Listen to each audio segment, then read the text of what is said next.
السلام علیکم۔ کراچی میں انتہائی دلخراش واقعہ، پورا شہر لرز اٹھا۔ بچے کو بچانے کے لیے ندی میں کودنے والا نوجوان بھی جاں بحق، علاقے میں کوہرام مچ گیا۔ کیا آپ حالات حاضرہ سے آگاہی حاصل کرنا چاہتے ہیں؟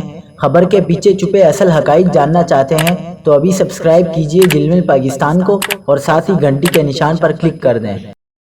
آپ کو بتاتے چلیں کہ شہر قائد کے علاقے الاسف گلزار ہجری میں واقع سوراب گوٹ ندی میں بچہ ڈوبنے کا دلخراش واقعہ پیش آیا ہے۔ 4 سالہ بچہ سائیکل چلاتے ہوئے ندی میں جا گرا تھا، جسے بچانے کے لیے نوجوان بھی کود گیا۔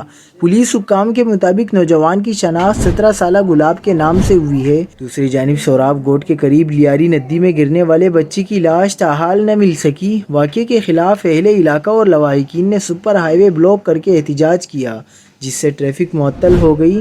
مظاہرین کا الزام ہے کہ سرکاری ادارے بچے کی تلاش میں سنجیدہ اقدامات کرنے کے بجائے صرف فوٹو سیشن تک محدود ہیں، جبکہ اہل علاقہ گزشتہ روز سے اپنی مدد آپ کے تحت بچے کی تلاش جاری رکھے ہوئے ہیں۔